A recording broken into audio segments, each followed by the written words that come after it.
Hello नमस्कार दोस्तों, क्या हाल है? आशा करते हैं दोस्तों आप लोग बहुत अच्छे होंगे और अपने पढ़ाई का ख्याल और अपने स्वास्थ्य का ख्याल बहुत अच्छे से रख रहे होंगे।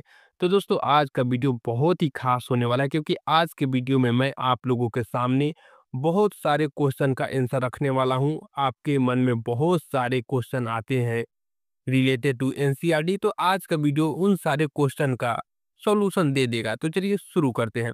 दोस्तों जब भी आप एनसीईआरटी पढ़ना शुरू करते हैं तो आपके मन में कुछ सवाल आ जाता है, जैसे एनसीईआरटी क्या है, एनसीईआरटी क्यों पढ़े, एनसीईआरटी कैसे पढ़े। ये कुछ सवाल हर एक स्टूडेंट के मन में आता है, तो उसका मैं आज के वीडियो में आप लोगों को सॉल्यूशन दूंगा। तो बात कर लेते हैं एनसीईआरटी क्या है।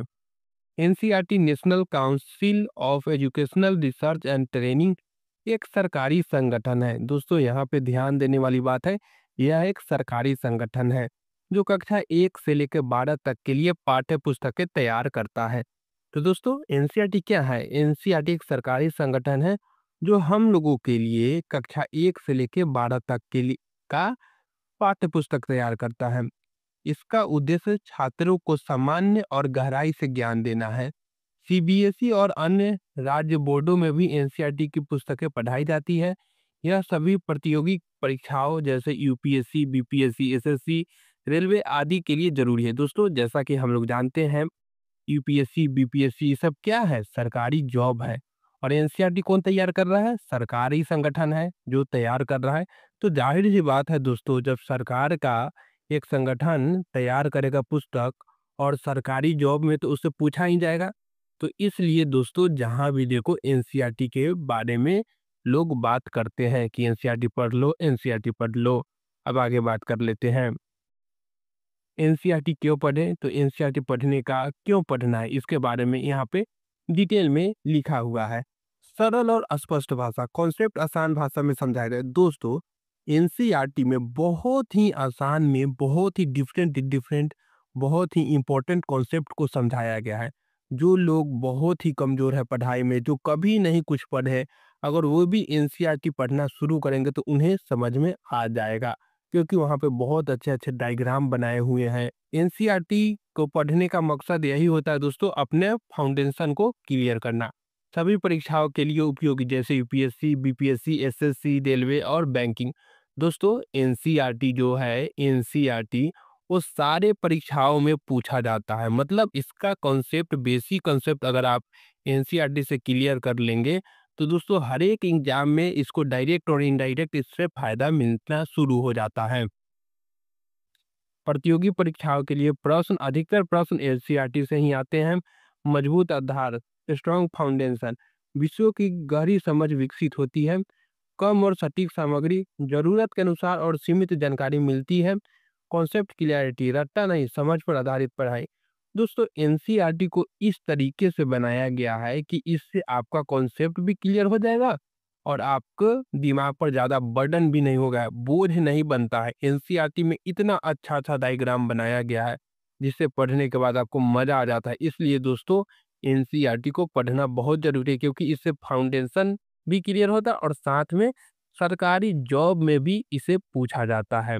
एनसीईआरटी कैसे पढ़े? तो एनसीईआरटी को दोस्तों आपको पढ़ने के लिए कुछ एक टेक्निक का इस्तेमाल करना है, क्योंकि दोस्तों आपको अगर अच्छा स्कोर करना है तो उसके लिए हर समय आपको एक टेक्निक से पढ़ना होगा। तो फर्स्ट रीडिंग, दोस्तों आप लोगों को एनसीईआरटी 3 रीडिंग कम से कम देना है। फर्स्ट रीडिंग में पहले एक बार पूरा अध्याय ध्यान से पढ़े। दोस्तों पहले अध्याय में आप लोगों को पूरा पढ़े जाना है एनसीईआरटी। सेकेंड रीडिंग में क्या करना है? महत्वपूर्ण पॉइंट्स को हाईलाइट करना है। दूसरे रीडिंग में आपको हाइलाइटर लेना है और उससे हाईलाइट करते चलना है। और तीसरे रीडिंग में अपने शब्दों में नोट्स बनाएं। तो दोस्तों तीसरा रीडिंग में जाके आप लोगों को नोट्स बनाना है। प्रश्नों का अभ्यास, अध्याय के अंत में दिए गए प्रश्न को हल करें। डायग्राम और मैप्स पर ध्यान दें। भूगोल और विज्ञान में महत्वपूर्ण होते हैं। रिवीजन, बार बार पढ़े और खुद से प्रश्न पूछे।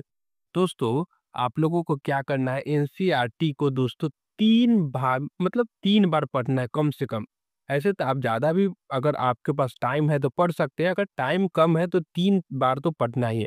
फर्स्ट बार पूरा रीडिंग करना है, सेकंड बार उसको हाइलाइट करते चलना है, थर्ड बार अपने नोट्स बनाना अपने शब्दों में, उसके इम्पोर्टेंट पॉइंट जो आप हाइलाइट किए हुए हैं, उसके तीसरे राउंड में नोट्स करना है।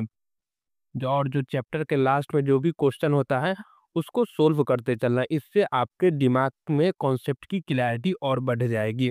अब आगे बात कर लेते हैं, एनसीईआरटी के नोट्स कैसे बनाएँ? जब आप थर्ड रीडिंग देंगे दोस्तों, तो आपको नोट्स बनाने का ज़रूरत पड़ेगा। तो यहाँ पे बताया गया है नोट्स कैसे बनाना है। सिंपल और शॉर्ट नोट्स। दोस्तों ज़्यादा लेंदी कुछ नहीं लिखना है, बस छोटा-छोटा पॉइंट में आपको बातें लिख देनी है। दोस्तों क्या करना है, आपको छोटा-छोटा पॉइंट में अपनी बातें लिख देना है। एनसीईआरटी नोट्स कैसे बनाएँ? सिंपल और शॉर्ट नोट्स, आसान भाषा में छोटे-छोटे पॉइंट्स लिखें। दोस्तों एनसीईआरटी में क्या करना है, जब आप थर्ड रीडिंग दे रहे होंगे, तो उस समय आपको नोट्स बनाने का ज़रूरत होगा। तो अपने शब्दों में एकदम छोटा-छोटा, ज़्यादा लेंदी नहीं करना है। अगर ज़्यादा लेंदी कर देंगे दोस्तों, तो बाद में रिवीजन करने में बहुत ही परेशानी आती है। तो इसलिए आसान भाषा में लिखना है। हैंड राइटिंग साफ रखें। दोस्तों अगर आप हैंड राइटिंग साफ, ताकि पढ़ने में दिक्कत ना हो। जब भी आपका हैंड राइटिंग बहुत ही सजा के लिखते हैं, तो आपको उस चीज़ को बार-बार पढ़ने का मन करता है। चार्ट और फ्लो चार्ट का प्रयोग बड़े टॉपिक को आसान बनाए। वही बात हुआ दोस्तों, अगर कोई हार्ड टॉपिक है तो उसको चार्ट और फ्लो चार्ट की मदद से आसान भाषा में अपने हिसाब से लिख सकते हैं। प्रश्न उत्तर फॉर्मेट परीक्षा की तैयारी में मदद मिलेगी। तो दोस्तों जैसे आप कुछ क्वेश्चन पढ़े, कोई लाइन पढ़े, अगर उस लाइन में इम्पोर्टेंट है तो उसको क्वेश्चन के रूप में भी लिख सकते हैं, जो कि एग्जाम में बहुत फायदा पहुंचाता है। अलग अलग कॉपी बनाए। दोस्तों हर एक विषय के लिए आप अलग अलग नोटबुक बनाना चाहिए। आपको हर विषय के लिए अलग अलग नोटबुक बनाना चाहिए। किस कक्षा की एनसीईआरटी पढ़नी चाहिए? दोस्तों ये सवाल तो लगभग बहुत सारे लोगों को दिमाग में आता है। तो यूपीएससी, अगर आप बीपीएससी कर रहे हैं, तो आपको कक्षा 6 से लेके 12 तक का एनसीईआरटी को पढ़ना ही चाहिए दोस्तों।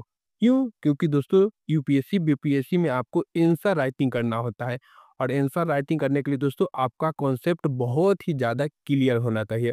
और कॉन्सेप्ट क्लियर कहाँ से होगा दोस्तों? कॉन्सेप्ट क्लियर होगा एनसीईआरटी की मदद से। एसएससी और रेलवे के लिए दोस्तों कक्षा 9 से लेकर 12 तक का एनसीईआरटी पढ़ लें, और बैंकिंग और अन्य परीक्षाओं के लिए 10 से 12 तक की एनसीईआरटी, और राज्य स्तरीय परीक्षाओं 6 से 12। तो दोस्तों अगर आपके पास समय है तो दोस्तों 6 से 12 तक तो पढ़ ही ले। अगर समय कम है तो दोस्तों 6 से 10 तक भी पढ़ सकते हैं। नहीं तो दोस्तों 9th 10th और 11 12, ये बहुत ही रामबाण फायदा पहुंचाएगा आप लोगों को एग्जाम के लिए। अब दोस्तों आगे बात कर लेते हैं, क्या एनसीईआरटी पढ़ते समय ध्यान रखने वाली बातें। रोजाना 1 या 2 अध्याय पढ़ें। समय सीमा तय करें, जैसे 2 घंटा रोजाना। एक ही पुस्तक को बार-बार पढ़ें। किसी टॉपर का स्ट्रैटेजी फॉलो करें। पिछले साल के प्रश्न पत्र हल करें। तो दोस्तों अगर जब आप एनसीईआरटी पढ़ रहे हैं तो क्या ध्यान रखना है? ध्यान रखना है दोस्तों, रोजाना 1 या 2 अध्याय पढ़ें। ज़्यादा एक बार में ऐसा नहीं सोचना है कि चलो शुरू किए खत्म ही कर दें। तो ऐसे दोस्तों कुछ नहीं होगा। इसलिए कम-कम पढ़ें, ज़्यादा बार पढ़ें, धीरे-धीरे पढ़ें, और एक ही टॉपिक को बार-बार पढ़ें। यही है रामबाण उपाय। तो दोस्तों आशा करते हैं आपको ये वीडियो बहुत ही अच्छा लगा होगा, और आपके जर्नी में बहुत ही फ़ायदेमंद साबित होगा। तो दोस्तों मिलते हैं अगली वीडियो में, तब तक के लिए जय हिंद, नमस्कार। अगर वीडियो अच्छी लगी है तो वीडियो को लाइक, चैनल को सब्सक्राइब और दोस्तों के साथ शेयर करना ना भूलें। धन्यवाद दोस्तों।